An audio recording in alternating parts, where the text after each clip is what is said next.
இதயங்கள் மலரட்டுமே, இங்கு இன்னிசை முழங்கட்டுமே.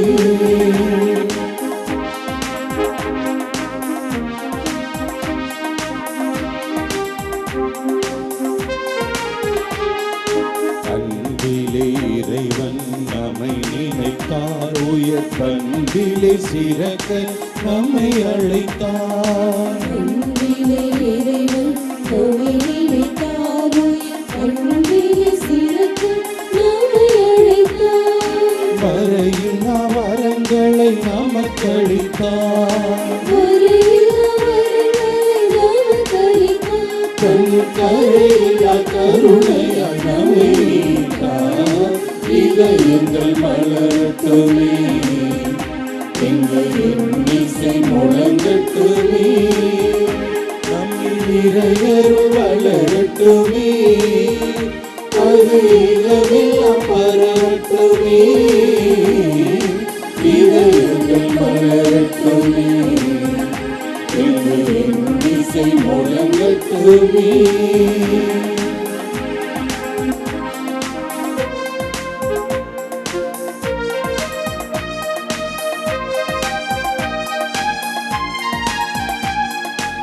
இருளெல்லாம் அழித்திட ஒளி கோணம்தான் நெஞ்சு அருள்வளம் பொழிந்திட நம்மை அழைத்தார்.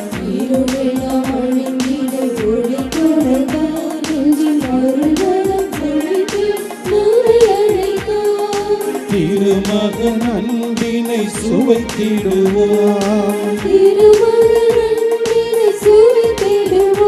அதை கரைய மகிழ்ந்திட பகிர்ந்திடுவோம். இதயங்கள் மலரட்டுமே, இங்கு இன்னிசை முழங்கட்டுமே. அன்னையின் அன்பு பக்தர்களே, இத்திருப்பலியானது ஆலயத்தில் கூடியிருக்கும் பக்தர்களின் கருத்துக்களுக்காகவும், ஜெயா பிளஸ் தொலைக்காட்சி திருத்தல இணையதளம் மற்றும் அனைத்து சமூக ஊடகங்கள் வழியாக பங்கெடுக்கும் பக்தர்களின் கருத்துக்களுக்காகவும், இன்றைய நாளின் ஒளிபரப்பிற்கு உதவி செய்த நன்கொடையாளர்களின் குடும்ப கருத்துக்களுக்காகவும், நேற்று திருப்பலி எழுதி வைத்தவர்களின் கருத்துக்களுக்காகவும் ஒப்பு கொடுக்கப்படுகிறது. மேலும் இந்த ஒளிபரப்பை காணுகிற அனைத்து அன்னையின் பக்தர்களையும் இறைவன் நிறைவாக ஆசீர்வதிக்கவும் திருப்பலியில் மன்றாடுவோம்.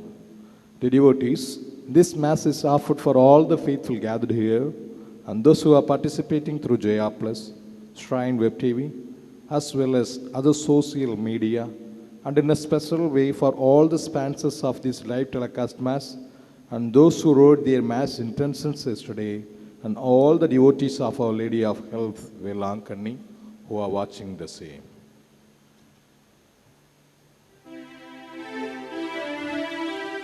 தந்தை மகன் தூயாவியானவரின் பெயராலே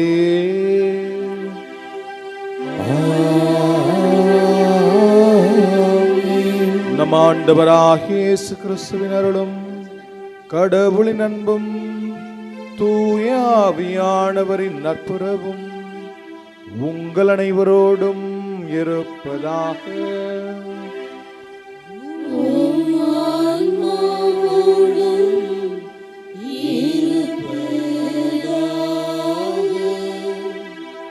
இயேசு கிறிஸ்துவில் மிகவும் பிரியமானவர்களே, புனித வாரத்தை நெருங்குகிற இந்த வேளையில் இத்தனை நாட்களாக தவத்திலும் ஜெபத்திலும் பிறரன்பு செயல்களிலும் ஈடுபட்டு வந்த நம்மை இறைவன் பிறரையும் முழு மனதோடு மன்னிக்கவும், நாம் பிறருக்கு எதிராக ஏதாவது குற்றங்கள் புரிந்திருந்தால் அவர்களிடத்தில் முழுமையான மன்னிப்பு பெறவும் இறைவன் இந்த நாளிலே நமக்கு அழைப்பு விடுக்கிறார். மன்னிப்பு என்பது பெரும்பாலான நேரங்களில் வார்த்தைகளில் மட்டுமே நின்று விடுகிறது. மன்னிக்கிறேன் என்று சொல்கிறோம் அல்லது மன்னிப்பு கேட்கிறோம். நமது உள்ளார்ந்த உணர்வோடு நாம் பெரும்பாலான நேரங்களில் அவ்வாறு மன்னிப்பு என்கின்ற அந்த ஒரு வார்த்தையினை நாம் பயன்படுத்துவதில்லை. ஆண்டவர் இயேசு நம் அனைவரையும் மன்னித்து விட்டு மீண்டும் கூறுகிறார், இனி பாவம் செய்யாதீர், பாவத்திலே விழுந்து கிடக்காதீர் என்று சொல்லி ஆண்டவர் இயேசு நமக்கு அறைகூவல் விடுக்கிறார். நாமும் ஆண்டவர் இயேசுவினுடைய இந்த வார்த்தைகளை சிந்தித்தவர்களாக உண்மையிலுமே பிறர் நமக்கு எதிராக செய்த குற்றங்குறைகளை மன்னிக்கவும், நம் குற்றங்களை இறைவன் மன்னிக்கவும் தேவையான வரம் வேண்டி இத்திருப்பலியிலே மன்றாடுவோம். தூய மறை நிகழ்வுகளை தகுதியோடு நாம் கொண்டாட தடையாக இருக்கிற நம் குற்றங்கள், குறைகள், பாவங்களை எல்லாம் நினைத்து பார்த்து அவற்றுக்காக மனம் வருந்தி ஆண்டவரிடத்திலே மன்னிப்பு வேண்டுவோம்.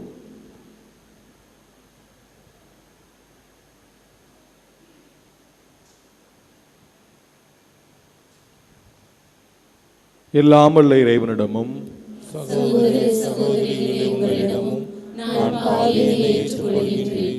ஏனெனில் என் சிந்தனையாலும் சொல்லாலும் செயலாலும் கடமைகள் தவறியதாலும் பாவங்கள் பல செய்தேன். என் பாவமே, என் பாவமே, என் பெரும் பாவமே. ஆகையால் எப்பொழுதும் கன்னியான புனித மரியாவையும் வானதூதர் புனித அனைவரையும் சகோதர சகோதரிகளே உங்களையும் நம் இறைவனாகிய ஆண்டவரிடம் எனக்காக வேண்டிக் கொள்ள மன்றாடுகின்றேன். எல்லாம் வல்ல இறைவன் நம் மீது இரக்கம் வைத்து நம் பாவங்களை எல்லாம் மன்னித்து நம்மை முடிவில்லாத நிலை வாழ்விற்கு அழைத்துச் செல்வாராக. ஆமென்.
மன்றாடுவோமாக. அன்பே உருவான இறைவா, சொல்லற்கரிய உமது அருளாலும் எல்லா ஆசிகளாலும் நாங்கள் செல்வராக்கப்பட்டுள்ளோம். இவ்வாறு பழமையிலிருந்து நாங்கள் புதுமைக்கு மாறுவதன் வழியாக விண்ணரசின் மாட்சிக்கு எங்களை தயார் செய்வோமாக. உமோடு தூயாவியாரின் ஒன்றிப்பில் இறைவனாய் என்றென்றும் வாழ்ந்து ஆட்சி செய்கின்ற எங்கள் ஆண்டவர் உம் திருமகனுமாகிய இயேசு கிறிஸ்து வழியாக உம்மை மன்றாடுகிறோம்.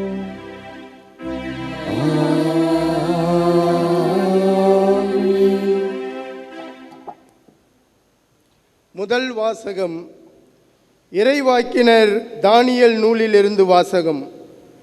அந்நாட்களில் இஸ்ரேல் மக்கள் கூட்டம் சூசன்னாவுக்கு சாவு தீர்ப்பிட்டது. அப்பொழுது சூசன்னா உரத்த குரலில் கதறி, என்றுமுள்ள இறைவா, மறைவானவற்றை நீர் அறிகிறீர். நிகழும் முன்பே எல்லாம் உமக்கு தெரியும். இவர்கள் எனக்கு எதிராக பொய் சான்று சொல்லியுள்ளனர் என்பதும் உமக்கு தெரியும். இவர்கள் என் மீது சாட்டிய குற்றம் எதுவும் நான் செய்தறியேன். ஆயினும் இதோ நான் சாக வேண்டி இருக்கிறதே என்று சொன்னார். ஆண்டவர் சூசன்னாவுடைய கூக்குரலுக்கு செவிசாய்த்தார்.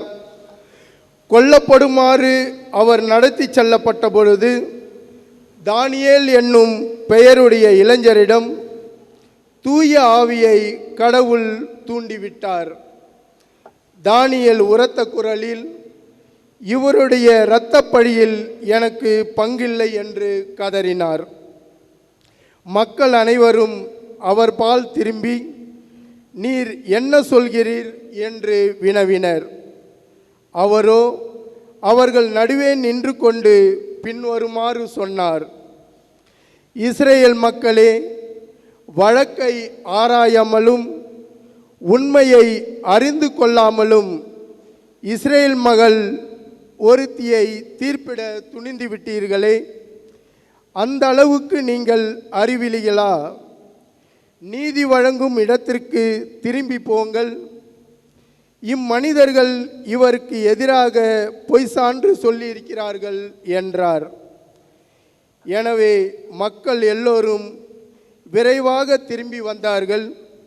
மற்ற மூப்பர்கள் தானியேலிடம், நீர் வந்து எங்கள் நடுவே அமர்ந்து எங்களுக்கு விரிவாய் விளக்கி காட்டும்.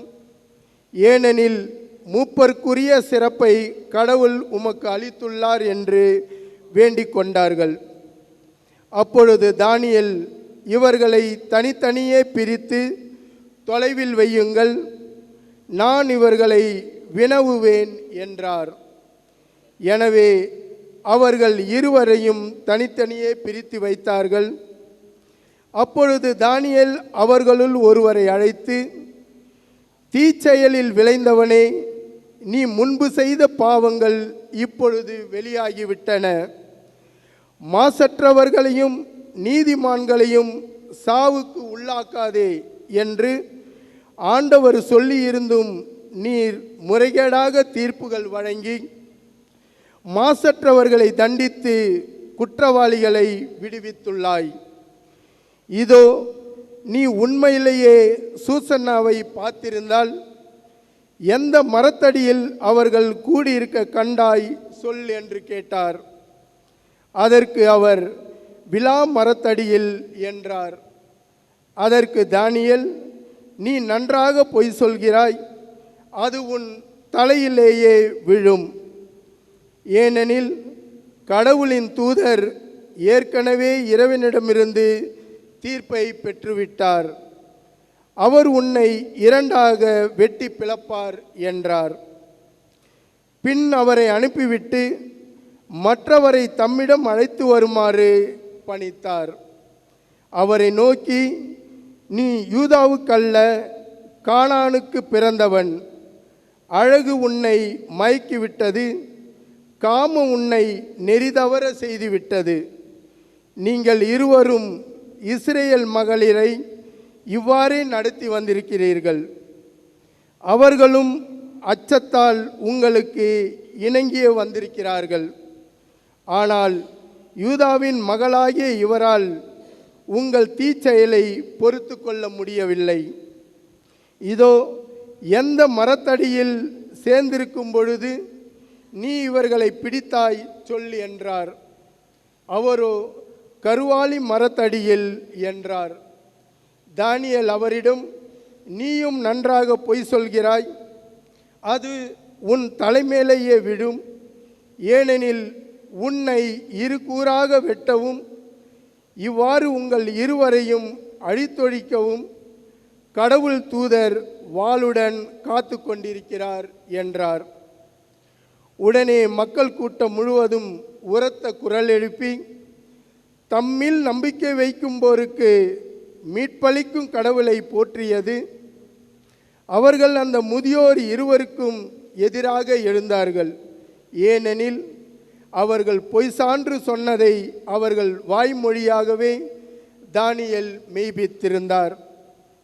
அம்முதியோர் பிறருக்கு செய்ய இருந்த தீங்கை அவர்களுக்கே மக்கள் செய்தார்கள்.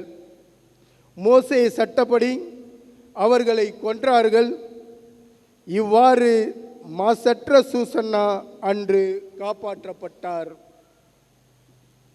ஆண்டவரின் அருள்வாக்கு. இறைவனுக்கு நன்றி. திருப்பாடல் 23 பதிலுரை. இருள் சூழ் பள்ளத்தாக்கில் நடக்க நேர்ந்தாலும் நான் எதற்கும் அஞ்சிடேன்.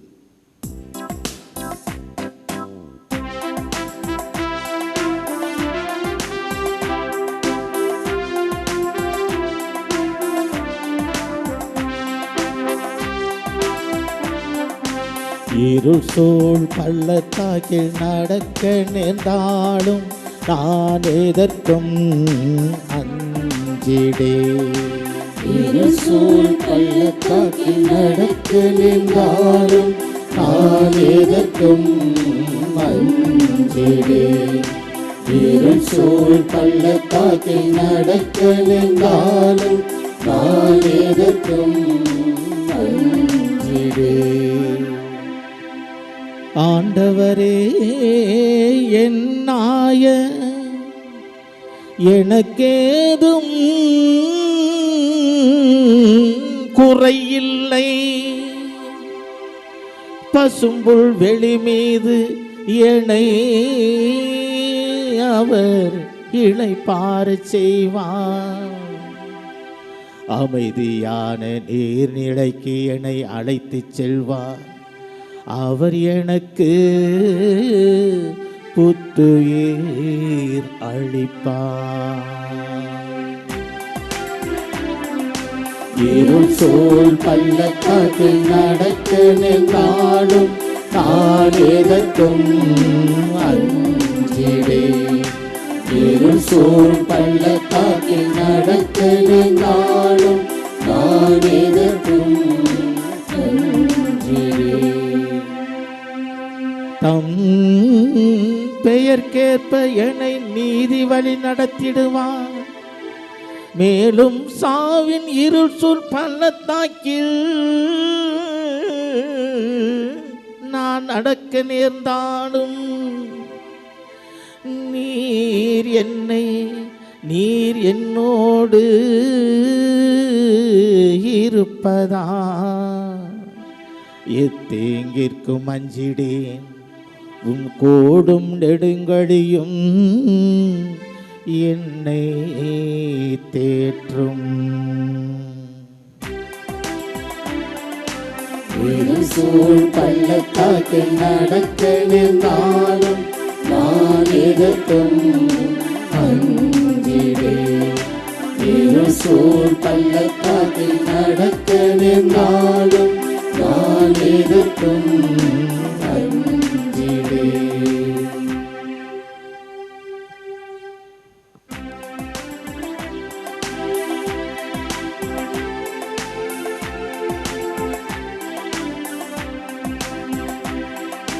இயேசு கிறிஸ்துவே எங்கள் ஆண்டவரே, நித்திய மகிமை மன்னரே, உம்மை வாழ்த்துகிறோம். தீயோர் சாக வேண்டும் என்பது என் விருப்பம் அன்று. ஆனால் அத்தீயோர் தம் வழிகளில் நின்று திரும்பி வாழ வேண்டும் என்பது என் விருப்பம் என்கிறார் ஆண்டவர். இயேசு கிறிஸ்துவே எங்கள் ஆண்டவரே, நித்திய மகிமை மன்னரே, உம்மை வாழ்த்துகிறோம்.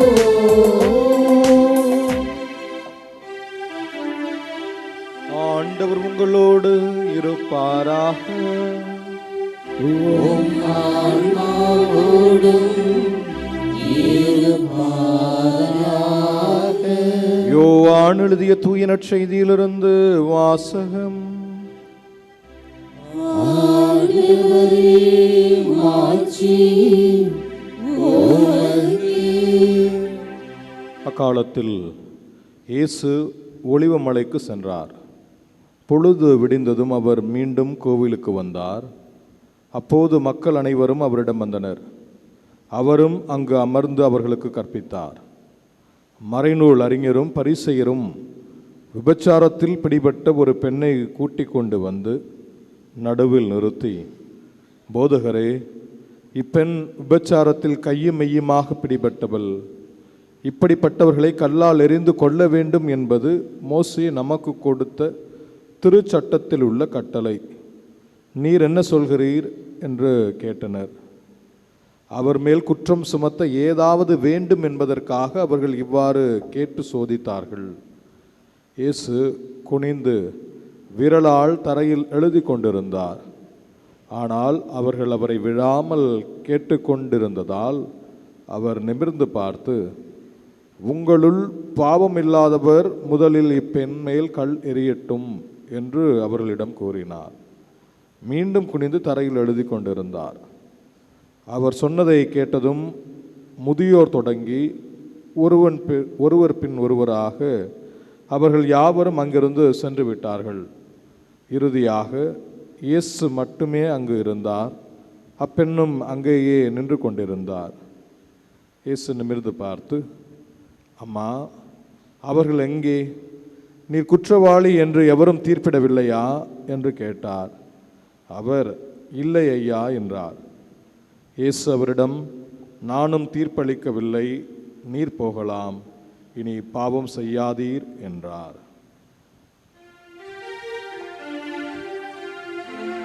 கிறிஸ்துவின் நற்செய்தி.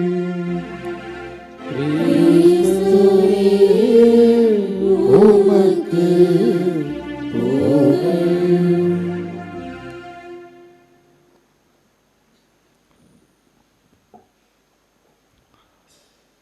பேரன்பு மிக்கவர்களே, இந்த உலகத்தில் இருக்கிற அனைவரும் பாவிகள்தான். ஆனால் அதில் எது வித்தியாசப்படுகிறதுனா விகிதாச்சாரம் தான் வித்தியாசப்படுகிறது. ஒருவர் பாவம் குறைந்தளவு செய்திருக்கலாம், ஒருவர் அதிகமாக செய்திருக்கலாம். அதுதான் நிதர்சன உண்மை. அனைவரும் பாவம் செய்த நிலையில் நாம் நமது பாவத்தை மறைப்பதற்காக பிறரை குற்றவாளிகள் என்று சொல்லி எப்போதும் தீர்ப்பிட்டு கொண்டு தான் இருக்கிறோம். நாம் பார்க்குற பார்வையில் பிறர் செய்கிற செயல்களை ஏதாவது நாம் தீர்ப்பளித்து கொண்டு தான் இருக்கிறோம். அவங்க செஞ்சு சரி, தவறு, அல்லது நியாயமானது, நியாயமற்றது என்று சொல்லி நாம் பல்வேறு நேரங்களில் நாம் நபர்களை தீர்ப்பிட்டு கொண்டே இருக்கிறோம். அமெரிக்க நாட்டினுடைய பேராயராக இருந்தவர் பேராயர் ஃபுல்டன் ஜே சிங். அவர் எல்லாருக்கும் பல்வேறு விதமான நேரங்களில் மறையுரைகளை ஆற்றிக்கொண்டே இருந்து வந்தார். ஒரு வாய்ப்பு கிடைக்கிறது. அங்கே இருக்கக்கூடிய சிறைச்சாலைக்கு சென்று நற்செய்தியை போதிக்கக்கூடிய அவருக்கு ஒரு வாய்ப்பு கிடைக்கிறது. அந்த சிறைச்சாலைக்கு செல்கிறார். அங்கே இருக்கக்கூடிய கைதிகள் எல்லாம் குறித்து விசாரிக்கிறார். அனைவரிடத்திலும் நலம் பாராட்டிவிட்டு எல்லாரையும் ஒரு இடத்துல ஒன்றாக கூட்டி அவர்களிடத்தில் பேசி கொண்டிருக்க கடவுளது அன்பை பற்றி, கடவுளது இரக்கத்தை பற்றி எல்லாவற்றையும் பேசிவிட்டு இறுதியாக இவ்வாறு சொல்லி தனது உரையை முடிக்கிறார். அன்பர்களே, நண்பர்களே, நீங்கள் அனைவரும் உங்கள் தவறு மெய்ப்பிக்கப்பட்டதால் அல்லது உங்கள் தவறு பிற கண்களுக்கு தெரிய வந்து நீங்கள் நீதிமன்றத்திற்கு கொண்டு செல்லப்பட்டதால் நீங்கள் இந்த சிறைச்சாலையிலே இருக்கிறீர்கள் அல்லது இந்த தண்டனைகளை அனுபவித்துக் கொண்டிருக்கிறீர்கள். ஒருவேளை வெளியிலே இருக்கிற எங்களுடைய குற்றங்களும் எங்களுடைய பாவங்களும் பிறர் கண்ணுக்கு பட்டு நாங்களும் நீதிமன்றத்திற்கு வந்திருந்தோம் என்றால் நாங்களும் இந்த சிறைச்சாலையிலே இருக்க வேண்டியவர்கள் தான் என்று சொல்லி பேராயர் சொல்லி அந்த உரையை முடித்தாராம். இஸ்ரேல் பிரியமானே, இதுதான் நிதர்சன உண்மை. யார் யாரெல்லாம் தவறு செய்து மாட்டிக்கொண்டார்களோ அவர்கள் சிறைச்சாலையில் இருக்கிறார்கள். நாமெல்லாம் உள்ளே இருக்காமல் வெளியில் இருக்கிறோம். அவ்வளோதான் வித்தியாசம்.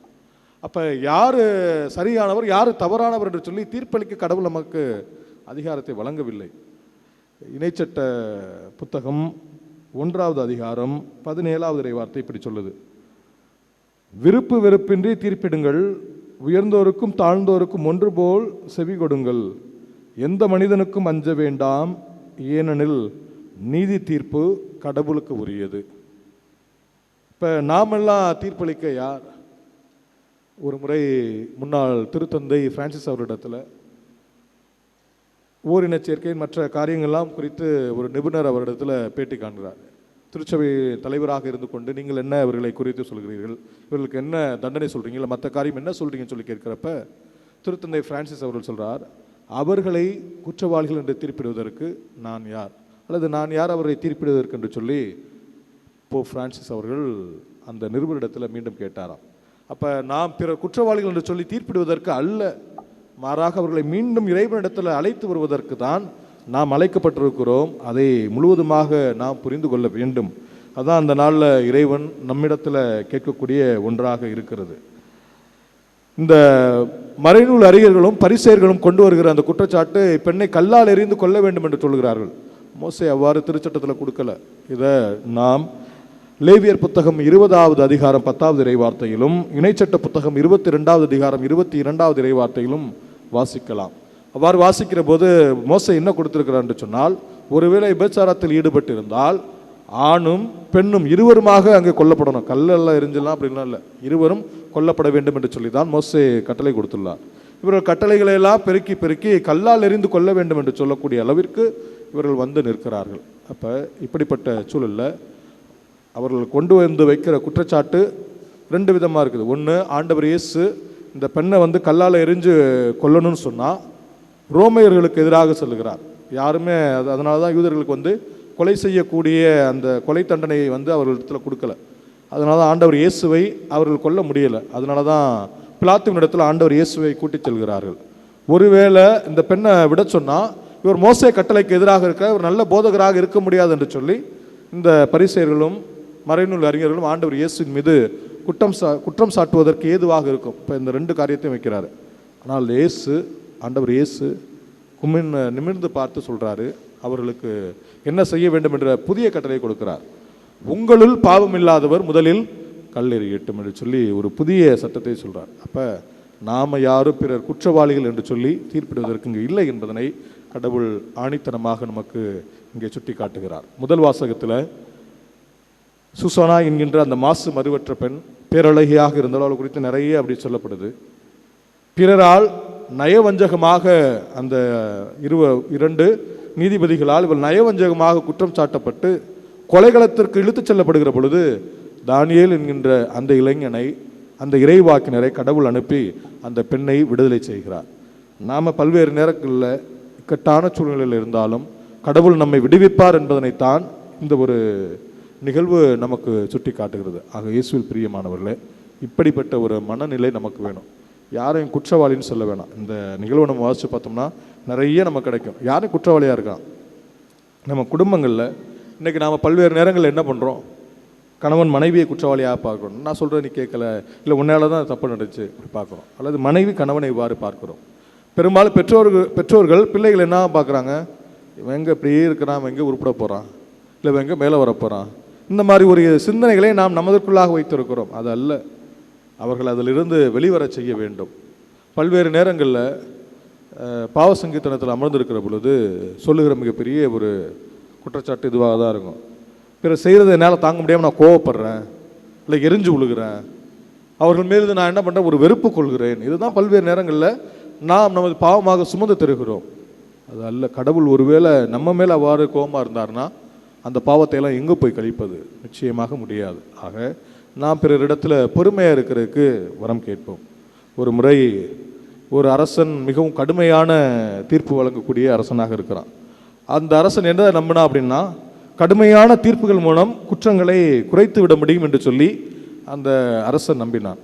என்ன பண்ணுறான், ஒரு முறை ஏழை குடியானவன் உணவிற்காக, பசி போக்குறதுக்காக ஒரு இடத்துல திருடிடுறான். திருடினோடனே திருடி சாப்பிட்டான். அதுதான் இந்த குற்றமானது பிடிக்கப்பட்டு அரசனிடத்தில் கொண்டு வரப்படுகிறது. அரசனிடத்தில் கொண்டு வந்து நிற்கிறப்ப அரசன் அவருக்கு என்ன சொல்கிறான்னா, நீ வந்து நிச்சயமாக மரண தண்டனை பெற வேண்டும் என்று சொல்லி அவனை தூக்கு தண்டனைக்கு ஆளாக்குகிறார். இப்போ இவன் மனசு பதப்பதைக்குது. நான் சாதாரண ஒரு வேளை உணவுக்காகத்தானே இதை செய்தேன் என்று சொல்லி அவன் மனசு பதப்பதைக்குது. அப்போ அவன் போய் அரசன் சொன்னான், அரசரே, எங்கள் அப்பா எனக்கு ஒரு ரகசியம் சொன்னார், அந்த ரகசியம் என்னோட நான் சாகிறதுக்கு விரும்பலை, நான் அதை உங்களுக்கும் சொல்கிறதுக்கு ஆசைப்பட்றேன். என்ன அந்த ரகசியம் சொல்லி கேட்குறப்ப, ஒரு விதை என்கிட்ட இருக்குது, மாங்கொட்டை என்கிட்ட ஒன்று இருக்குது, அதை வந்து விதைச்சோம்னா ஒரே நாளில் ஒரு இரவில் வளர்ந்து அடுத்த நாள் வந்து கனி தரும் அப்படின்னு சொன்னார் அப்படின்னு சொல்லி சொல்கிறான். அப்படியா, சரி, அந்த ரகசியத்தை நாமும் பார்ப்போம் அப்படின்னு சொல்லி அரசர் அங்கே இருக்கக்கூடிய அரசவையினரோடு இணைந்து போகிறாரு. போயிட்டு தனது தோட்டத்தில் அந்த விதையை நட்டு வைக்க போகிறப்ப அரசர்கிட்ட ஒன்று சொல்கிறாரு. எங்கள் அப்பா அதுக்கான ஒரு நிபந்தனை கொடுத்தாரு.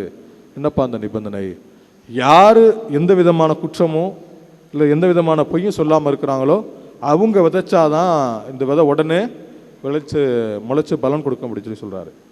இப்போ அங்கே இருக்க அமைச்சர்கள்ட்ட கேட்குறாரு, அமைச்சர்கள் நீங்கள் யாராவது வைக்கலாம் அப்படின்னு சொல்லி சொல்கிறப்ப அமைச்சர்கள் எல்லாம் அவர்களது இலக்காவிலே அவர்களது துறையிலே அவர்கள் என்ன குற்றம் செய்கிறார்களோ அதையெல்லாம் மனசில் நினைச்சிட்டு இல்லை என்னால் முடியாது என்று சொல்லி ஒதுங்குகிறார்கள். அரசனிடத்தில் கேட்கிறப்பையும் அரசன் என்ன பண்ணுறாரு, தயங்குறாரு. இல்லை நான் அப்படிலாம் என்னால் உறுதியாக சொல்ல முடியாது, அதனால் நானும் இந்த விதையை விதைப்பதற்கு தகுதியானவன் இல்லை என்று சொல்லுகிறார். அப்போ அந்த ஏழை குடியானவன் கேட்கிறான், நீங்களெல்லாம் பெரியவர்கள், சமுதாயத்தில் பெரியவர்கள், மதிக்கப்படுகிறவர்கள், ஆகவே உங்களுக்கு சட்டம் தன்னங்கீற்று போல வளைந்து கொடுக்கிறது. நீங்கள் தப்பு செஞ்சால் ஒன்றும் பெருசாக யாரும் கண்டுக்கிறது இல்லை, சின்ன தப்பு பண்ணாலும் யாரும் பெருசாக கண்டுக்கிறது. ஆனால் ஏழை குடியானவனாகி நான் தவறு செய்ததற்காக நீங்கள் என்ன தீர்ப்பிட்டீர்கள், மரண தண்டனை தீர்ப்பிட்டீர்கள். அது அல்ல, எல்லாருக்கும் இரக்கம் தேவை, நானும் வாழ ஆசைப்படுகிறேன் என்று சொல்லி அந்த ஏழை குடியானவன் அந்த மரண தண்டனையிலிருந்து தப்பி போனான். இயேசுவில் பிரியமானவர்களே, இதுதான் நிதர்சன உண்மை. நாம் எல்லாரும் எப்படிப்பட்டவர்கள், குற்றம் செய்தவர்கள். ஆண்டவர் இயேசுவோடு அங்கு நின்ற அனைவரும் உண்மையிலுமே மனசாட்சி உள்ள மனிதர்கள். இதையும் நாம் ஏற்றுக்கொள்ள வேண்டும். ஆண்டவர் இயேசு அவங்கள்ட்ட சொல்றார், என்ன சொல்றார் அப்படின்னா, உங்களில் பாவம் இல்லாதவன் முதலில் கல்லெறியட்டும் என்று சொல்லுகிறார். பெரியவர் தொடங்கி அனைவருமாக அங்கிருந்து சென்று விட்டார்கள். அப்போ அவர்களுடைய குற்றங்களை அவர்கள் ஏற்றுக்கொண்டார்கள் என்று சொல்வதுதான் இந்த நற்செய்தி வாசகத்தினுடைய ஒரு சுருக்கம். அப்போ நாமளும் நமது குற்றங்களை ஏற்றுக்கொள்வோம். கடவுள் நம்மளை எல்லாரையும் பார்த்து சொல்றது, நான் உன்னை மன்னிக்கிறேன், ஆனால் இனி என்ன செய்யாதே, இனி பாவம் செய்யாதே. ஆண்டவர் பல்வேறு நபர்களை குணப்படுத்தி விட்டும் இந்த வார்த்தையை தான் சொல்றாரு, உனது பாவம் நீங்கிற்று, இனி பாவம் செய்யாதே. இதோட கேடுற மாதிரி நீ உன்னுடைய வாழ்க்கையை வைத்துக் கொள்ளாதே என்று சொல்லி தான் கடவுள் இந்த நாளில் நம்மிடத்தில் விரும்புகிறார். ஆக நம் குடும்பங்களில் நம்ம பல்வேறு நேரங்களில் இந்த ஒரு வாக்குவாதத்தினால பிரிஞ்சிருக்கலாம், ஏதாவது ஒரு சண்டையினால், அல்ல மன்னிக்க முடியாத ஒரு காரியத்தினால பிரிஞ்சிருக்கலாம், பேசாமல் இருக்கலாம், அல்ல நம்ம உறவுகளில் நாம் தூரமாக இருக்கலாம். அப்படிப்பட்ட நினைவுகள் எல்லாம் இந்த பலிபீடத்தில் வைப்போம். ஒப்பு கொடுக்கப்பட இருக்கிற இந்த அப்பரச காணிக்கைகளுக்குள்ளாக நம்மளால் யாரை மன்னிக்க முடியலையோ, அல்லது யாரோடு மீண்டும் பேச முடியலையோ, ஒப்புரவாக முடியலையோ, அவர்களெல்லாம் அந்த ஒப்பு கொடுக்கப்பட இருக்கிற இந்த அப்பரச காணிக்கைகளோடு ஒப்பு கொடுத்து அவர்களோடு நாம் மீண்டும் இணக்கமாக வேண்டும், அவரோடு நம்மளோட உறவானது புதுப்பிக்கப்பட வேண்டும் என்று சொல்லக்கூடிய அந்த ஒரு நம்பிக்கையிலே தொடர்ந்து வாழ வரம் கேட்டு இத்திருப்பலியிலே மன்றாடுவோம்.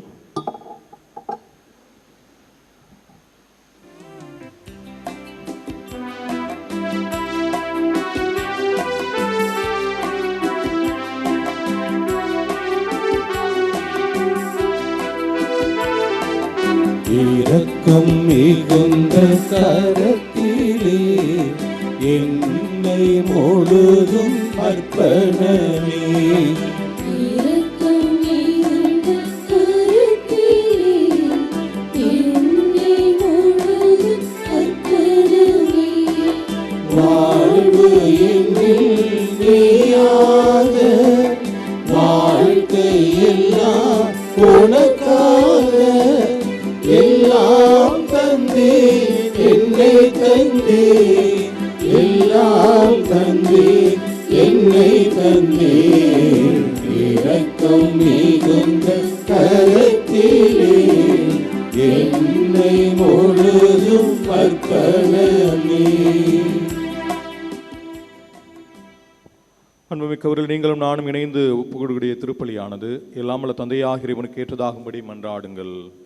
ஆண்டவர் தமது பெயரின் புகழ்ச்சிக்காகவும் மாட்சிக்காகவும் நமது நன்மைக்காகவும் புனித திரு அவை அனைத்து நலனுக்காகவும் உமது கையிலிருந்து இப்பணியை ஏற்றுக்கொள்வாராக.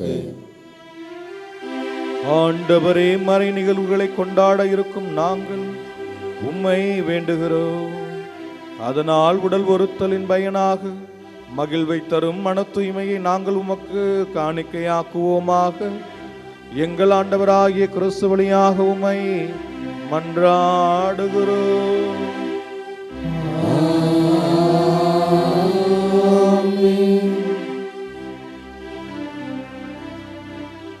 ஆண்டவர் உங்களோடு இருப்பாராக.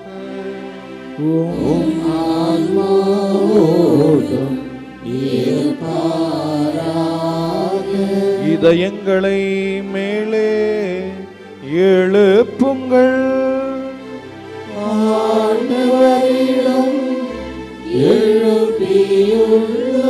நம் இறைவனாகிய ஆண்டவருக்கு நன்றி கூறுவோம்.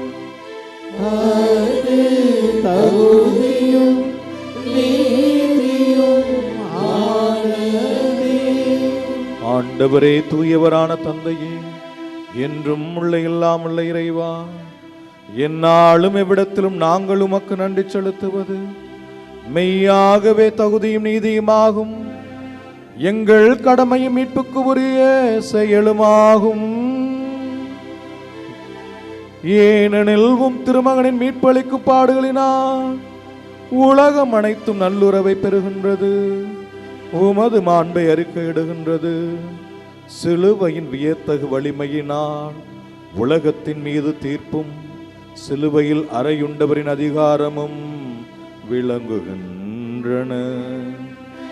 ஆகவே ஆண்டவரே, வானதூதர் புனிதர் அனைவரோடும் நாங்களும் இம்மண்ணுலகில் சேர்ந்து உமது மாட்சிமையை இடைவிடாது புகழ்ந்து போற்றி அக்களிப்புடன் பாடுவதாவது:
ஆண்டவரே, நீர் மெய்யாகவே தூயவர், தூய்மை அனைத்திற்கும் ஊற்று. ஆகவே உம்முடைய ஆவியை பொழிந்து இக்காணிக்கைகளை தூய்மைப்படுத்த உம்மை வேண்டுகிறோம். இவ்வாறு எங்கள் ஆண்டவர் இயேசு கிறிஸ்துவின் உடலும் இரத்தமுமாக எங்களுக்கு இவை மாறுவனவாக. அவர் பாடுபட உளம் கனிந்து தம்மை கையளித்த போது அப்பத்தை எடுத்து உமக்கு நன்றி செலுத்தி ஆசி வழங்கி அதை பிட்டு தம் சிடர்களுக்கு அளித்து அவர் கூறியதாவது: அனைவரும் இதிலிருந்து பெற்று உண்ணுங்கள், ஏனெனில் இது உங்களுக்காக கையளிக்கப்படும் என் உடல்.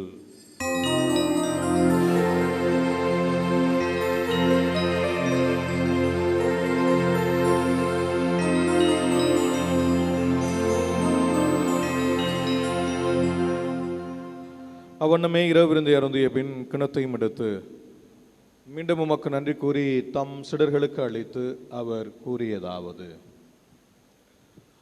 அனைவரும் இதிலிருந்து பெற்று பருகுங்கள், ஏனெனில் இது புதிய நிலையான உடன்படிக்கைக்குரிய என் இரத்தத்தின் கிண்ணம். இது பாவ மன்னிப்புக்கென்று உங்களுக்காகவும் பலருக்காகவும் சிந்தப்படும். இதை என் நினைவாக செய்யுங்கள்.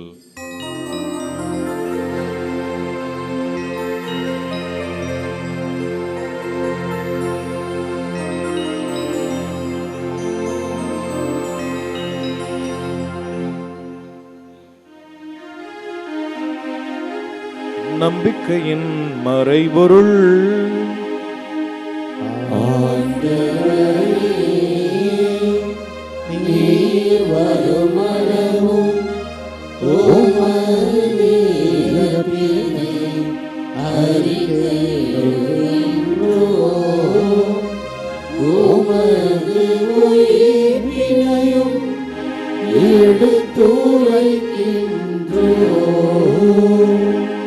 ஆகவே ஆண்டவரே, நாங்கள் கிறிஸ்துவின் இறப்பினையும் உயிர்ப்பினையும் நினைவு கூர்ந்து வாழ்வு தரும் அப்பத்தையும் மீட்பளிக்கும் கிண்ணத்தையும் ஒப்புக் கொடுக்கின்றோம். திருமணின்று மக்கு ஊழியம் புரிய தகுந்தவரை நீங்கள் ஏற்றுக்கொண்டீர். எனவே மக்கு நன்றி செலுத்துகிறோம். மேலும் கிறிஸ்துவின் உடலிலும் இரத்தத்திலும் பங்கு கொள்ளும் எங்களை தூய ஆவியார் ஒன்று சேர்க்க வேண்டுமென நம்மை தாழ்மையுடன் மன்றாடுகிறோம். ஆண்டவரே, உலங்கும் பரவி இருக்கும் அது திரு அவை நினைவு கூர்ந்தருளும். எங்கள் திருத்தந்தையிலேயோ எங்கள் ஆயர் சகாயராஜ் எல்லா திருநிலையினர் ஆகிய அனைவரோடும் மது திரு அவை அன்பில் நிறைவுறச் செய்தருளும். உயிர்த்தலும் எதிர்நோக்குடன் துயில்களும் எங்கள் சகோதர சகோதரிகளையும் எங்கள் குடும்பங்களிலே இறந்தோரையும் யாரும் நினையாத ஆன்மாக்களையும் இரக்கத்துடன் நினைவு கூர்ந்து மது திருமுக ஒளியினுள் ஏற்றருளும். எங்கள் அனைவர் மீதும் இரக்கமாயிரும்.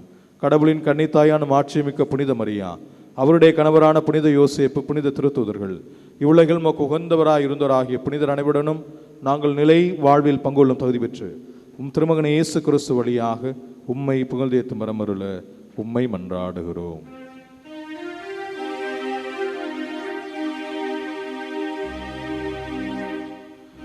இவர் வழியாக இவரோடு இவரில் எல்லாம் வல்ல இறைவனாகிய தந்தையே தூய ஆவியாரின் ஒன்றைப்பில் எல்லா புகழும் மாற்றியும் என்றென்றும் உமக்கு உரியதே.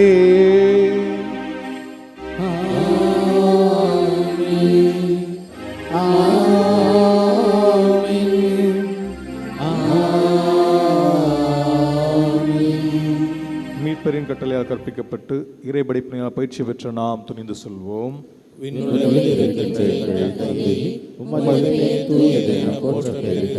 உமது ஆட்சி வருக, உமது திருவுளம் விண்ணுலகில் நிறைவேறுவது போல மண்ணுலகிலும் நிறைவேறுக. எங்கள் அன்றாட உணவை இன்று எங்களுக்கு தாரும். எங்களுக்கு எதிராக குற்றம் செய்வோரை நாங்கள் மன்னிப்பது போல எங்கள் குற்றங்களை மன்னியும். எங்களை சோதனைக்கு உட்படுத்தாதையும், தீமையிலிருந்து எங்களை விடுவித்தருளும். ஆண்டவரே, தீமை அனைத்திலும் இருந்தும் எங்களை விடுவித்து எங்கள் வாழ்நாளில் அமைதியை கனிவுடன் அருள உம்மை மன்றாடுகிறோம். உமது இரக்கத்தின் உதவியினால் நாங்கள் பாவத்திலிருந்து எப்பொழுதும் விடுதலை பெற்று யாதொரு கலக்கமின்றி நலமாயிருப்போமாக. நாங்கள் எதிர்நோக்கி இருக்கும் பேரின்பத்திற்காகவும் எம் மீட்பராகிய இயேசு கிறிஸ்துவின் வருகைக்காகவும் காத்திருக்கின்றோம்.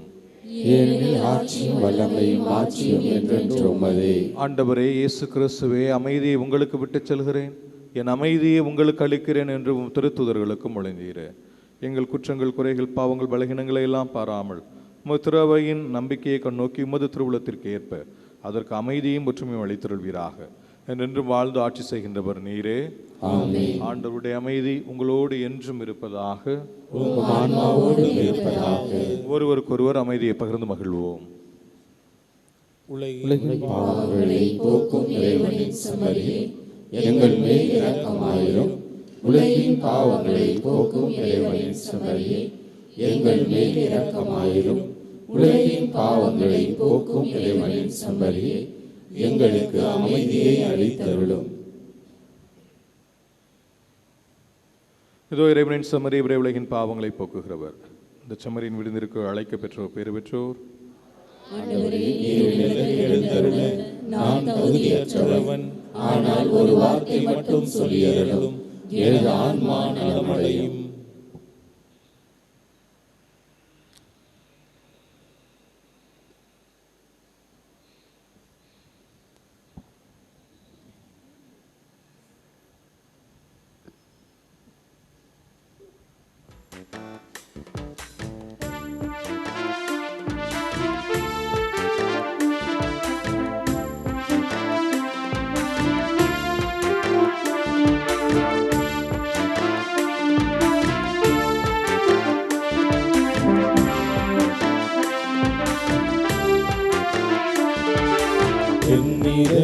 என் இதயம் எழுந்து வாருமே, என் நிறைகள் என் குறைகள் பகிர்ந்து கொள்ளுமே. என் மனதில் என் நினைவில் நிலைத்து நில்லுமே, என் நெருவில் மிதமிருந்து வழிநடத்துமே. என் இதயம் எழுந்து வாருமே, என் நிறைகள் என் குறைகள் பகிர்ந்து கொள்ளுமே. என் மனதில் என் நினைவில் நிலைத்து நில்லுமே, என் நெருவில் மிதமிருந்து வழிநடத்துமே.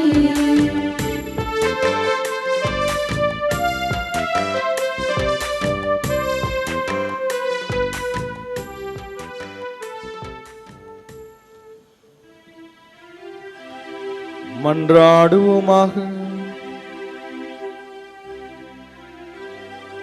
ஆண்டவரேவும் அருள் அடையாளங்களின் ஆசியால் வலிமை பெற்ற நாங்கள் உம்மை வேண்டுகின்றோம். இவற்றால் நாங்கள் எப்பொழுதும் குற்றங்களிலிருந்து கழுவ பெற்று கிறிஸ்துவை பின்பற்றி உம்மை நோக்கி முன்னேறி வர அருள் புரிவீராக. என்றென்றும் வாழ்ந்து ஆட்சி செய்கின்ற அவர் வழியாக உம்மை மன்றாடுகிறோம்.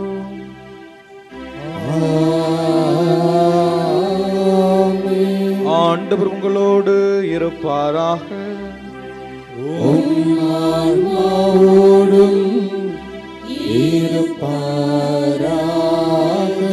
புனித ஆரோக்கிய அன்னையின் ஆசி பெற மன்றாடுவோம்.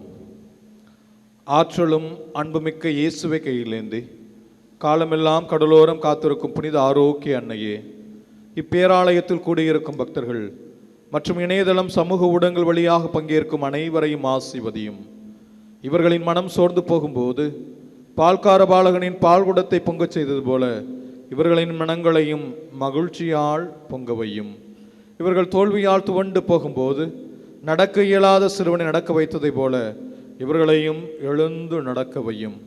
இவர்கள் துன்பக்கடலில் தத்தளித்து தடுமாறும் போது போர்ச்சுகீசிய மாலுமிகளை கரை சேர்த்தது போல இவர்களையும் கரை சேர்த்தருளும். வரம் பெற்றுத்தரும் புனித ஆரோக்கிய அன்னையின் ஆசி என்றும் உங்களோடு தங்குவதாக.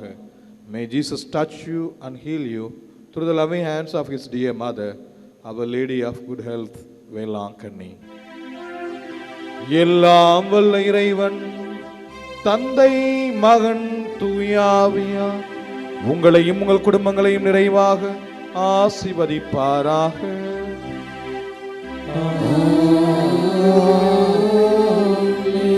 சென்று வாருங்கள், திருப்பலி நிறைவேறிற்று. இறைவனுக்கு நன்றி.